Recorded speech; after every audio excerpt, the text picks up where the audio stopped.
fed up with you.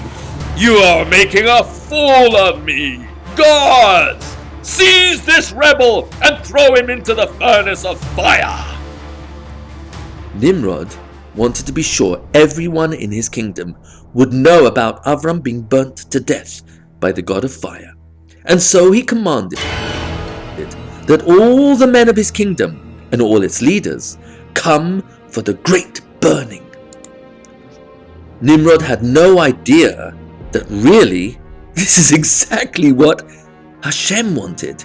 Yes, Hashem wanted Avram thrown into a furnace. Can you guess why? Avram waited in prison another 40 days, while everyone in the kingdom received the new law from Nimrod to come and see Avram being burnt. Meanwhile, the furnace was prepared with piles and piles of dry wood. Avram was taken from prison, tied and left on the floor of the furnace, where the guards carried in large logs of dry wood and made a wall of the wood on all four sides around Avram. The wall of dry wood around Avram was about 10 feet high, enough wood to burn for a very long time. The wrath of Nimrod!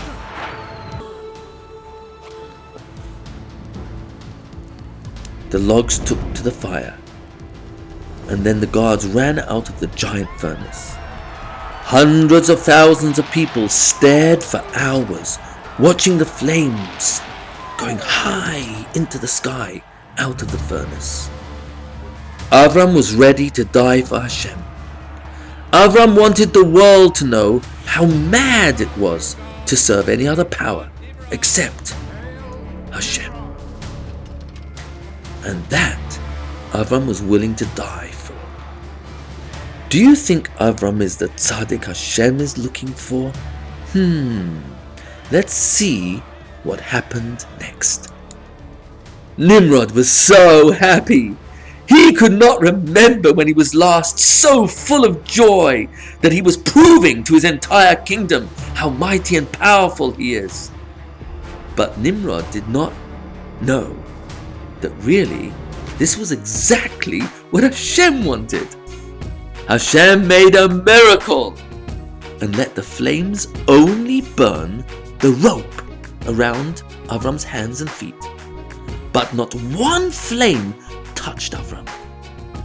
Hashem made a fruit tree grow inside the furnace, this huge fire. Avram realized Hashem must have done a miracle for him. But all the people watching did not know. They began to go home. 3 days later, guards were passing by the famous furnace and saw something moving inside the flames. They thought it was a person and realized they must be imagining it. It was probably the flames of the fire, looking like the shape of a man just for a few seconds. But they could not help look again just to be sure. It was a man! It was Avram! Walking inside the furnace? In the middle of the flames that were still on fire 3 days after the burning began? Impossible! Impossible! Impossible! You say you saw Avram still alive, walking inside the furnace? Nonsense! But before Nimrod could say more, a second group of guards walked in and asked permission to speak. Then they told Nimrod the same news. I will go and see for myself. The news spread so fast that even before Nimrod arrived, people were coming from their homes and places of work to see with their own eyes. Crowds of people were running to see if it was really true. And amongst them was Terah and his wife Amtalai. Terah, Avram is alive. And Avram's brother Haran. Nimrod came as close as he could to the entrance of the furnace that was still burning from 3 days ago. Nimrod could see someone walking inside. Nimrod turned to his guards.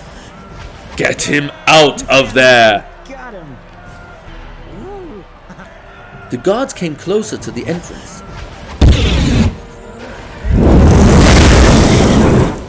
But flames jumped out.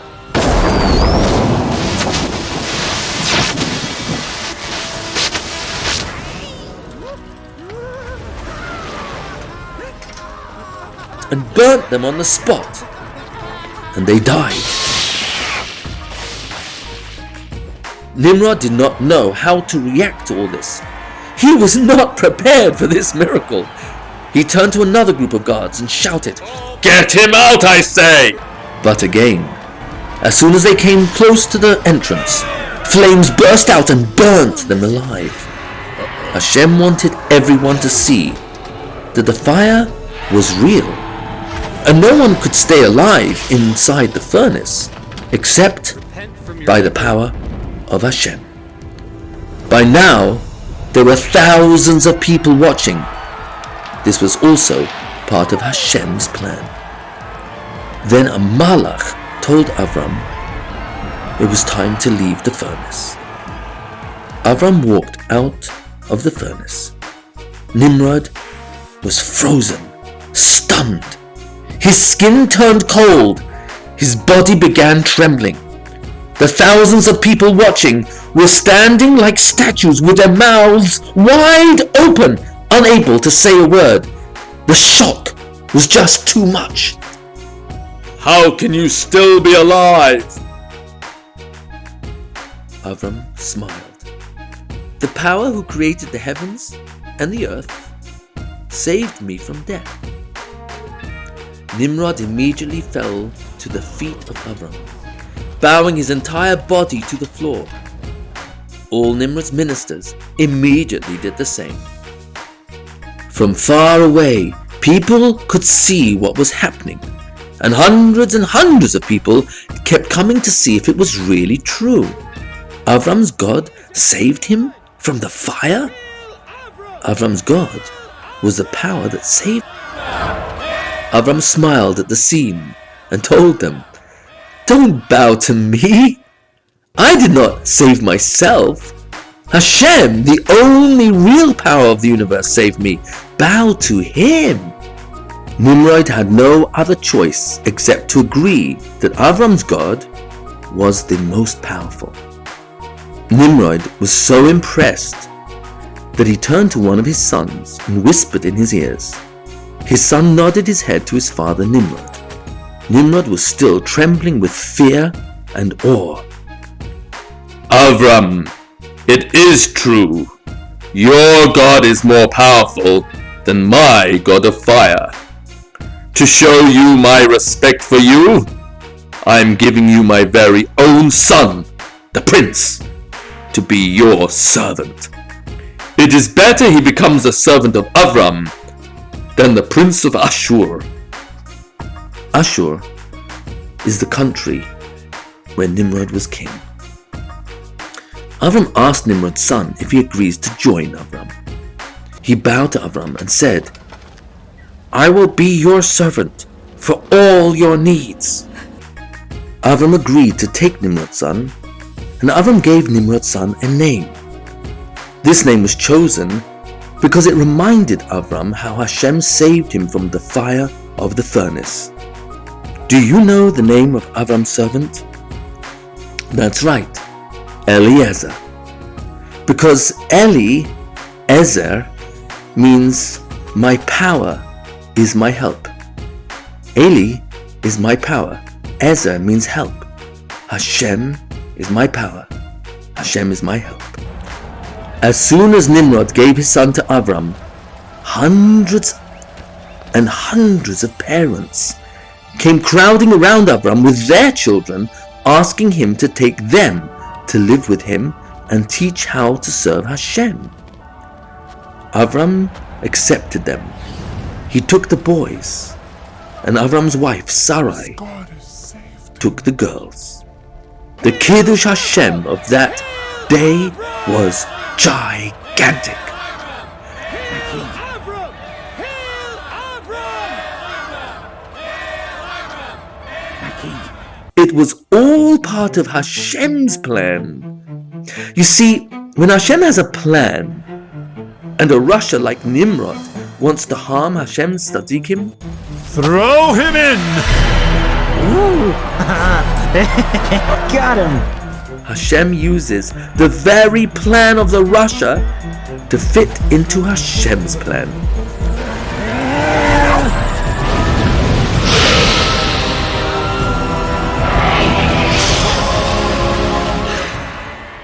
Nimrod thought he was proving to the world how he was greater and more powerful than the God of Avram. And in the end, Hashem made all the people want to follow the ways of Avram. That day, many thousands of children were brought to Avram and Sarai. Do you think Avram was the Tzadik Hashem had been searching for?